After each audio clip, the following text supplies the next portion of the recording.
People don't always understand that we're not cows. How is it that we're not cows? Because cows only eat grass, and all the cows eat grass. They don't eat other things. Humans are a little different. We have a different genetic setup, and according to our genetics, we will require different things. Again, not a new idea, but somehow it kind of got lost that we're unique. We have somewhere between 20 to 30,000 genes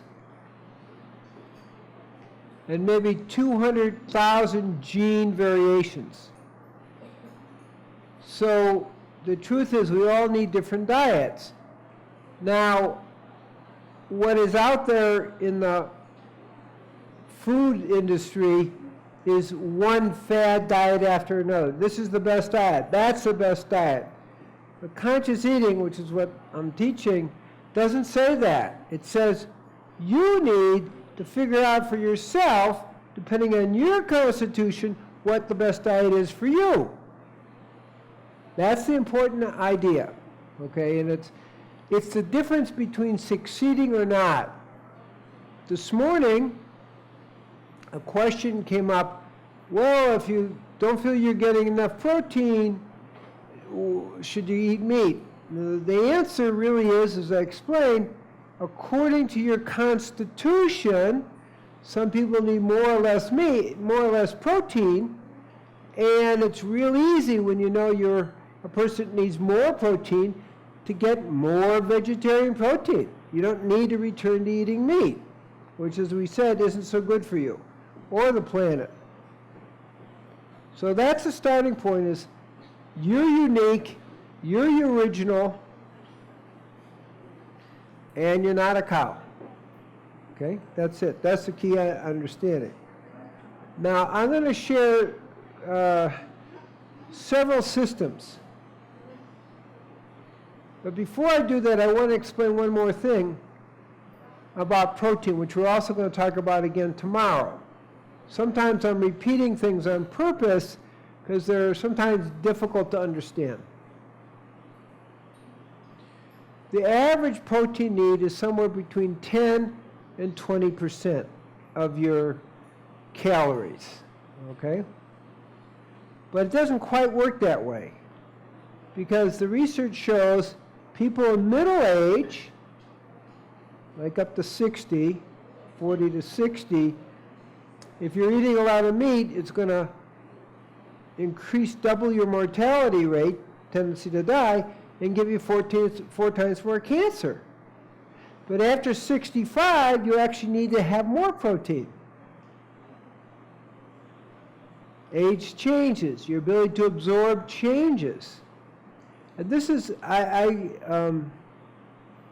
experimented with that, and I just a year ago, I was doing these pull-ups, and I couldn't seem to get do more than 25, you know, and I said, okay, let's add more protein. Now, I didn't add a lot more protein, just 2 teaspoons, a tablespoon of blue-green algae. Within a few days, I went up to 30 pull-ups. It was definitely related to the protein, nothing else. All I did is say, okay, at a certain age, above 65, you need more protein. And suddenly I did that, and I did better. That's how straightforward it is. So we have to understand that we go through different phases of our life. There are times when you need more protein, less protein, but you still have a basic constitution. Well, I use the blue-green algae, but it could be any of the best proteins, which I'm going to repeat again tomorrow. Meat, fish, and chicken give you only 16, 17, or 18% assimilation. It's really not very much. The blue-green algae, the chlorella, the spirulina, it's about 90 to 95% assimilation. Eggs, the perfect protein, which is not the case, is 44% assimilated. So you're taking protein that's available in the vegetarian form, it's 95% assimilated, 90 to 95. Is that a better protein? I would think so. What we also have observed is that meat protein makes you resistant to insulin. It's not a good thing. Whereas vegetarian protein actually makes you less resistant to insulin, which is a good thing. So there's some small variations where the vegetarian protein is actually superior. Okay, but that's, I think, a thing to understand. Now, people also had some confusion back in the 80s, okay, where they had the whole idea of kind of a food combining, protein food combining. How many people know what I'm talking about? Okay, so that turned out not to be true. And the lady who kind of invented it, you know, a few years after she came out, actually said publicly, my theory was wrong. And the truth is her theory was wrong, because in the medical text we know that protein is stored in amino acids in your liver, and you have all the amino acids you need, even though you're getting some one meal and some another meal and some another meal. Am I being clear what I'm saying? So we always have a complete protein that's coming from our liver. What you eat is just stored in your liver, and it has all the amino acids. So she understood that was a wrong theory. One fad diet after another. At least she was honest enough to say, gee, I was wrong, which is good. Okay, so that's a little bit more about the protein question. The research clearly shows that vegetarians get twice as much protein as they need. Meaning vegetarians are eating too much protein because everybody's worried about protein. Interesting question. So more isn't better. And that's what I explained about the lycopene. More lycopene isn't better if it's going to give you lung cancer. That's not better. Or if it's going to make you allergic, it's going to weaken your immune system. Not better.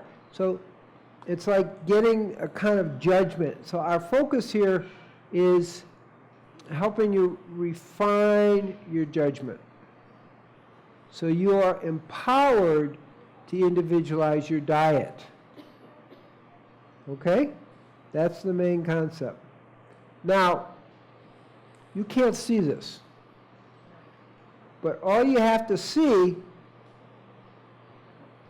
is we have protein and we have fat and we have carbohydrate. They have to be together in the right ratio to make energy. That's all you have to know. And the research shows that where that takes place is in what we call the mitochondria. The mitochondria are the energy factories of the cell. Okay? And we have two sets of DNA. The chromosomal DNA in the nucleus, which is reproduction, and another set of DNA which we inherit from our mother, biological mother, that is in the mitochondria. And that's the program that we're talking about. So when we say more or less protein, it's decided in your mitochondria, in those factories where this biochemistry goes on. It actually says, here's a person needs more protein and more fat, and this person needs less carbohydrate, or vice versa. More carbohydrate, less protein and fat. And that's a genetic thing. They actually have a name for it. It just began a few years ago. Nutrigenomics. Nutrigenomics. And that actually is the technical name that says your diet is determined by your genetics. That's what we're talking about.